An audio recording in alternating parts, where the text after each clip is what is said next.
The Hizmet movement gives one an opportunity to understand other cultures by sitting down and having meaningful dialogue and conversation, and learn about the different points of view.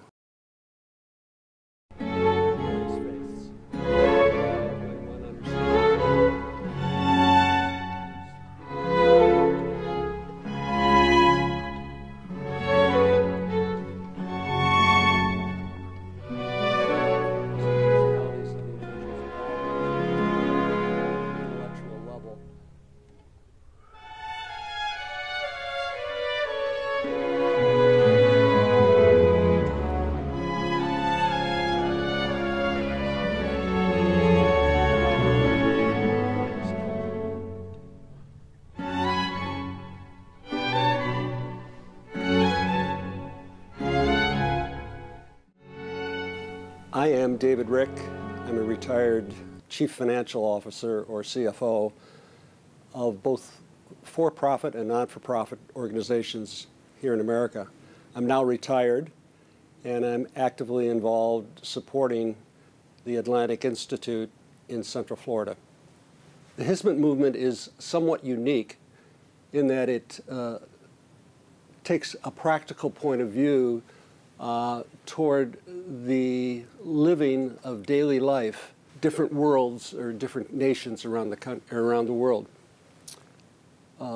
We learn about the cultural differences, the interfaith differences, and just how people look at things differently than we do here in the United States.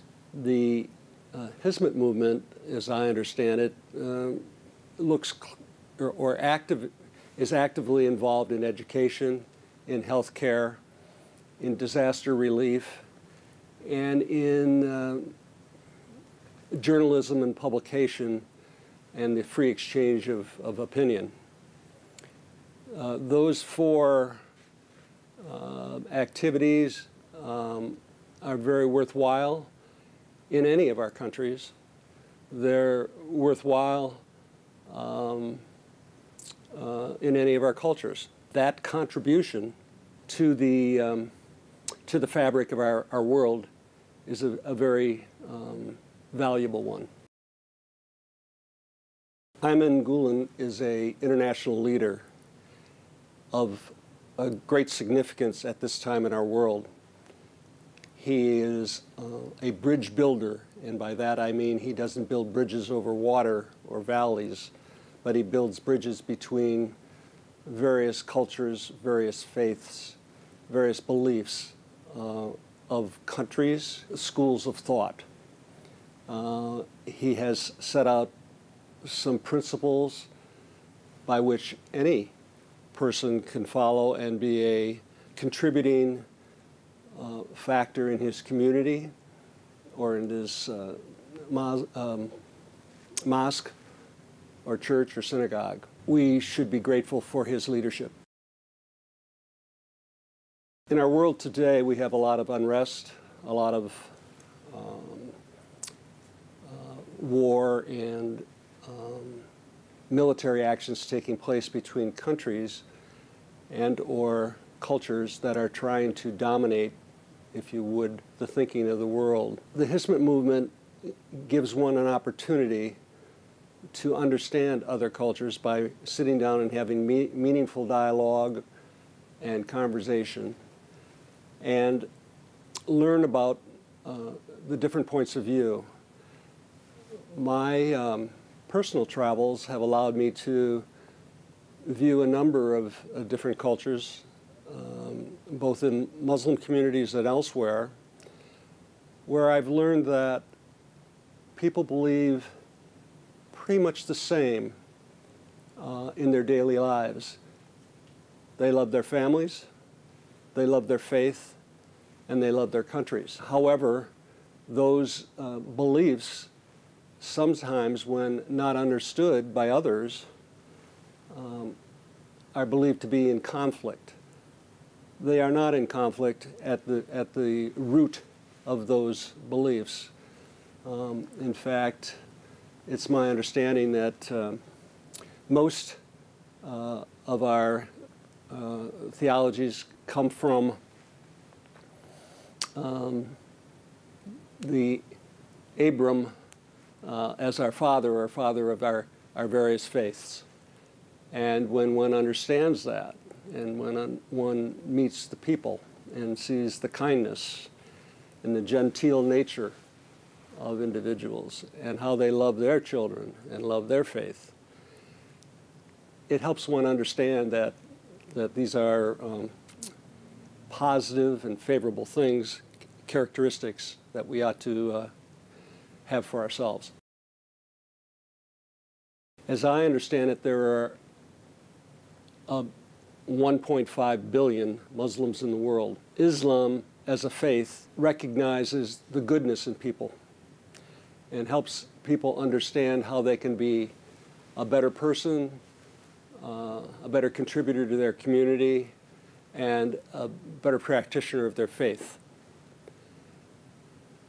I think that, again, internationally today, Islam is not well represented by some of the extremists that are, through war and military action, trying to impose their beliefs on others. The far vast majority of Muslims believing their Islam faith are not well represented by the extremists.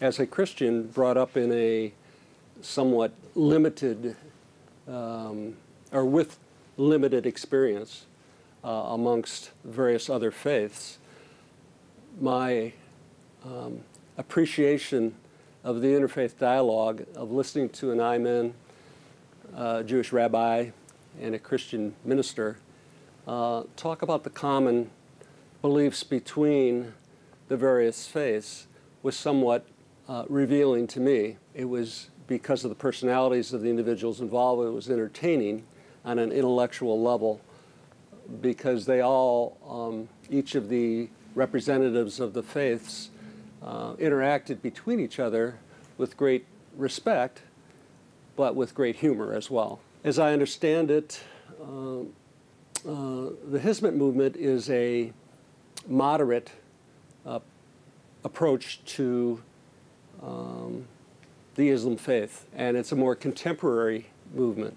Those movements, or that movement, is what we believe to be, I think, a more peaceful and more practical and effective way to communicate between our various nations, cultures, and faiths.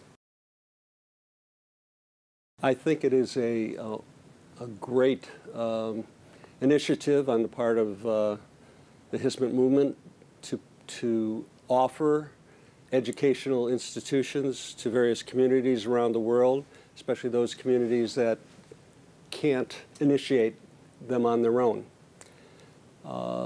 Obviously, the interaction of various nationalities, faiths, races, the children interacting with each other allows them to grow up with an understanding and a belief that many of us did not have in our upbringing. Another factor, another point that I understand about the Hizmet schools around the world, and especially in Turkey, is that they look not only to the private education that they provide to the community, that opportunity, but they also provide support to the public education institutions in their community.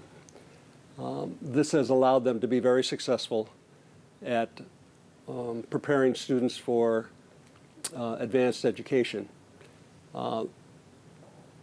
Education, as we all know, is one of the keys to a fulfilling and successful life.